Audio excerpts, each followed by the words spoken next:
பெரியம்மாவுக்கு தேங்காய் உரிக்கிறது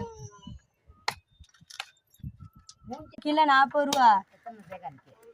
ஒரு 2 காய் நிற்கும், 3 காய் நிற்கும், 48 ரூபான்ட்டு. அது என்னடா இந்த கொண்ட முடியெல்லாம் உரிச்சிருவாங்க. இந்த இதை உரிச்சு உள்ள இருக்கெல்லாம் உரிச்சு வலுவலுன்னு தருவாங்க. இது பரவாயில்ல. 50 ரூபாய்க்கு 6 காய்னா. ஆமா, முளைக்கொட்டின்ட்டு தான் தருவாங்க தேங்காய்.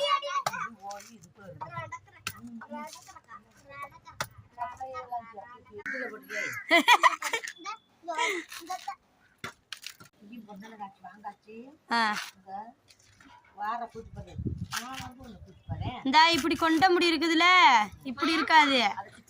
ஆமா, இந்த என்ன பண்ணிடுவாங்க, பிச்சிருவாங்க. எடை போட்டுத்தான் தருவாங்க. அந்த இதை பிச்சு. ஆமா, பரவாயில்ல. 50 ரூபாய்க்கு 6 தேங்காய்டா.